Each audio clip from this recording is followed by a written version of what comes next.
मेरी पहचान सिर्फ इतनी है कि I am born in India. Bharat मेरी पहचान है, भारत मेरा सम्मान है, भारत मेरा अभिमान है। आप मुझसे सब कुछ छीन सकते हो, मेरा तन, मेरा लहू, हर कुछ, मुझसे मेरी पहचान भारतीय होने की नहीं छीन सकते, और वही मेरी आइडेंटिटी है। मैं भारतीय हूं, इस पर बहुत गर्व है, और इससे ऊपर कोई गर्व मुझे चाहिए भी नहीं। मैं भारत मां का बेटा हूं पहले, उसके बाद एक मां ने मुझे जन्म दिया है इस भारत स्थल, भारत भूमि पर। उसी के लिए कुछ लिखा था ये कि काश मेरी जिंदगी में सरहद की कोई शाम आए, जब कुछ हो तो बॉर्डर पर हो। काश मेरी जिंदगी में सरहद की कोई शाम आए, काश मेरी जिंदगी मेरे वतन के काम आए। न खौफ है मौत का और न आरज़ू है जन्नत की, मगर जब कभी जिक्र हो शहीदों का, काश मेरा भी नाम आए, काश मेरा भी नाम आए। This is what I would love to introduce myself like that. अगर कोई पूछे कि कौन था वो, जब कोई पूछे मेरे बारे में, तो मेरी ये पहचान लिख देना, उठाना मेरा कमांडो डैगर और छाती पे हिंदुस्तान लिख देना। कोई पूछे पागल था वो कौन, तो भगत सिंह और क्रांतिकारियों का चेला और इंकलाब का गुलाम लिख देना। और बचा हो जो जिस्म में लहू मेरे, निकालना उसे, फेंकना जमीन पे, और मां तुझे सलाम लिख देना। यही परिचय था, है और रहेगा।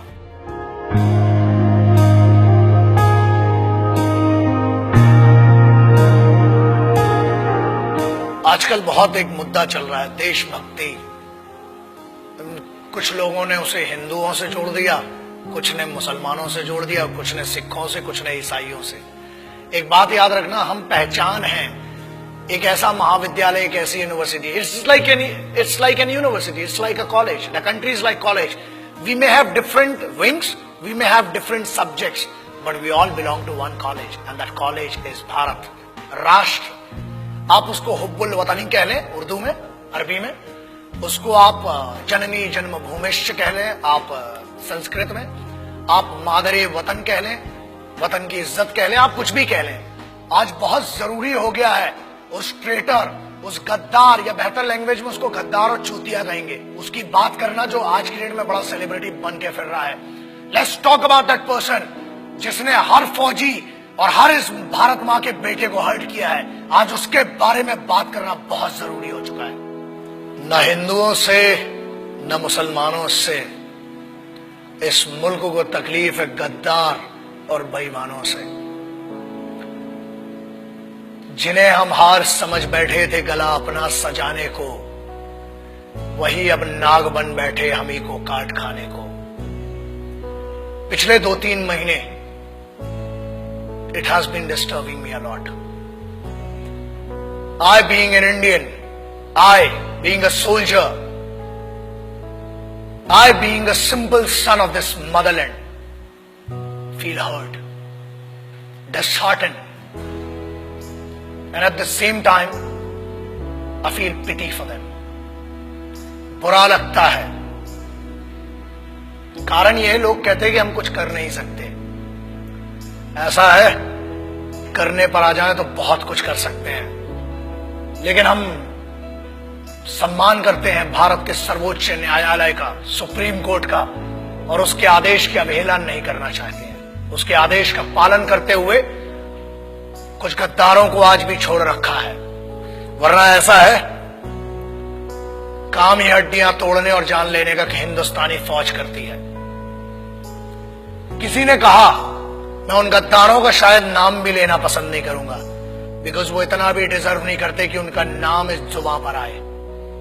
बट एक चीज बोलना बहुत जरूरी है, कुछ लोगों ने यह कहा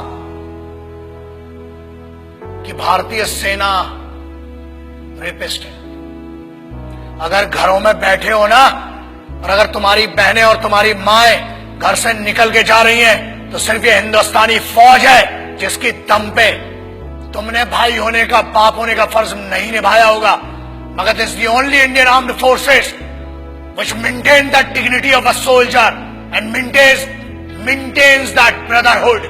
आपकी बहनें, आपकी माँ अगर सुरक्षित है तो वो भारत की सेनाएं हैं जिनके कारण है। बोलने के पहले सोचा करो। और किस्मत बहुत अच्छी थी कि फौज के सामने नहीं बोला, वरना जो हीरो बना दिया ना इस देश में, फौज तुम जैसों को छोड़ती भी नहीं। मगर ये भारत का संविधान है, this the constitution of India, जिसने बांध रखा है हमारे हाथों को। क्रोध करना मेरी आदत नहीं है, मगर आता है गुस्सा। इसलिए आता है क्योंकि चाणक्य ने कहा था कि अक्सर मैंने झूठे लोगों को मुस्कुराते हुए देखा है। जो सच बोलता है और दिल से बोलता है उसको गुस्सा बहुत आता है। और ये गुस्सा इस बात का है कि इस देश में कुत्तों को मारने की परमिशन नहीं है, इसलिए अभी तक बचे हुए हो। फौज को रेपिस्ट बोलते हो। Ask your sisters and your mothers, ask your family members, if there are 10 young boys and if there is a single soldier, ask a girl, ask a young girl, where would she go for the help and whom would she ask for the help? And I ensure this, that girl would go to a soldier and ask, and she'll say one thing, certainly she'll say, and she'll use this word, भैया मेरी मदद कीजिए। क्या है ये? जवानी संभल नहीं रही है तो बताओ। 23 साल में शहीद आजम भगत सिंह, राम प्रसाद बिस्मिल, अशफाकुल्लाह खान, चंद्रशेखर आजाद बड़ा बड़ा काम करके चले गए। बहुत गर्मी है, अरे सेना ज्वाइन करो, भारत की फौज, आओ दुश्मनों से लड़ो ना। घर के अंदर क्यों दुश्मनी का माहौल बनाते हो? एक बात कही गई जिसपे बड़ा दर्द हुआ कि अफजल, अरे वो गद्दार टेररिस्ट, उसके लिए बोलते हो, उसको हीरो बना दिया तुमने, वरना कोई जानता भी नहीं था। ऐसे बहुत आए गद्दार, बहुतों को फांसी लगाई। उसको कहा गया कि अफजल हम शर्मिंदा हैं, तेरे कातिल जिंदा हैं। I feel ashamed for these guys. तेरे कातिल मतलब क्या है? What do they want to say? तेरे कातिल कौन हुए? भारत का संविधान, सर्वोच्च न्यायालय ने उसको फांसी सुनाई है। हर हक दिया इस बात का कि पहले आपकी पिटीशन दायर हो, आपके ऊपर पूरा मुकदमा चलाया गया। अरे समस्या ये, हम तो आतंकवादियों को भी क्या बोलूं, भाषा फिसल जाएगी तो बहुतों के परखच्चे उड़ जाएंगे। आप कहते हो कि तेरे कातिल, चलो, it means you are blaming the constitution of India. Bharat के अगेंस्ट में कहने की न हमने तुम्हें छूट दी है और न आजादी। आजाद हुए हो तो भी इस फौज के कारण और उन क्रांतिकारियों के कारण जिनने अपना लहू बहाया है इस मिट्टी के लिए। तब बना है भारत का संविधान। You can not insult, you can insult me as an individual, you can insult one person, मतलब जो पीठा, जो न्यायाधीश थे, जो वो लोग थे जिनने फांसी की सजा सुनाई, आप उनको कह रहे हैं कि वो कातिल थे। अरे धिक्कार है आपके ज्ञान पर। I feel ashamed for it. पहले आप अपने फैक्ट्स क्लियर करें। अरे जेएनयू के एक लौंडे ने ये कह दिया तो उसको हीरो बना दिया, एंड नो वंडर्स अगली बार मेंबर ऑफ पार्लियामेंट बन के बैठेगा तुम्हारी छाती के ऊपर। हीरो बनाने वाले तुम हो। मुझे किसी से पर्सनल कोई प्रॉब्लम नहीं है, इनकी औकात भी नहीं है मुझसे पर्सनल प्रॉब्लम रखने की। लेकिन एक बात याद रखना, किसी एक बेवकूफ ने यह कह दिया कि भगत सिंह जैसा है। अबे शर्म करो and clear your facts before you compare that guy with revolutionaries. कौन थे वो? किसकी बात कर रहे हो? उस इंसान की who can not deliver to write sentences in one particular language. आप उसकी कंपैरिजन कर रहे हो जो भारत के संविधान को गद्दार कह रहा है। आप उनकी बात शहीद आजम, भगत सिंह, सुखदेव, राजगुरु, ऐसे लोगों से कर रहे हो। कौन थे वो? पता है तुम्हें? तुम एक क्लास के एक छोटे से सब्जेक्ट को पढ़ के ज्ञानी बताते हो और तुम ये कहते हो कि क्रांति लाओगे। क्रांति होती क्या है? क्रांति सबसे पहले शुरू होती है राष्ट्र से। भारत मां या मिट्टी, I don't want to name this nation Bharat Mata और anything, but I want to say something. ये मेरी तो मां है और मेरे जैसे कई पागलों की मां है। याद रखना, बहुत छूट मिल गई है।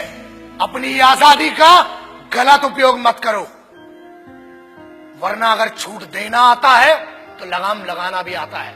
बोलने की आजादी है, ठीक है, हमने आजादी दी है, बट वो आजादी किसने दी है?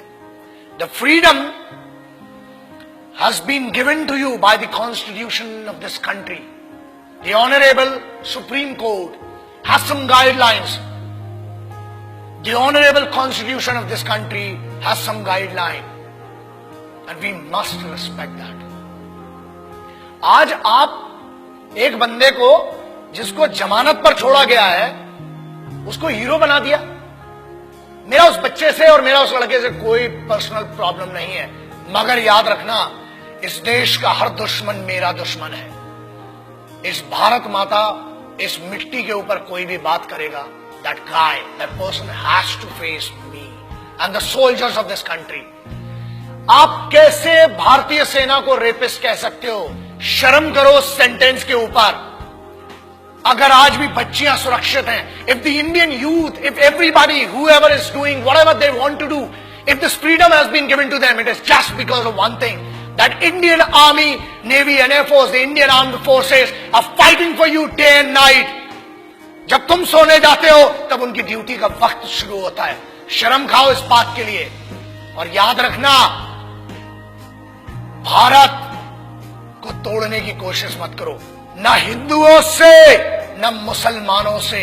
इस मुल्क को तकलीफ थी, है, कुछ गद्दारों से और कुछ बेईमानों से। And I'm telling you on behalf of every Indian, यार आप क्या बात करते हो? मैं इस देश के यूथ का सबसे बड़ा फैन हूं और मैं कहता हूं, मैं इनका फैन हूं, भारतीय युवाओं का। The Indian youth, I am your biggest fan. और याद रखना, अपनी आजादी का गलत उपयोग मत करो, क्योंकि आप जिस ट्रैक पर ले जा रहे हो, तुम इसलिए बचे हो आज तक क्योंकि भारत के संविधान ने आज भी जानवरों और कुत्तों को मारने की आजादी नहीं दी है। अगर होती तो कब के निकल चुके होते। और आज भी इंतजार कर रहे हैं कि तेरा निर्णय सर्वोच्च न्यायालय करेगी, और अगर नहीं किया, keep my words and take my words.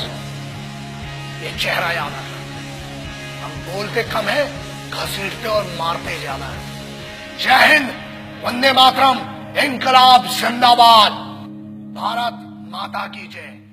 याद रखना।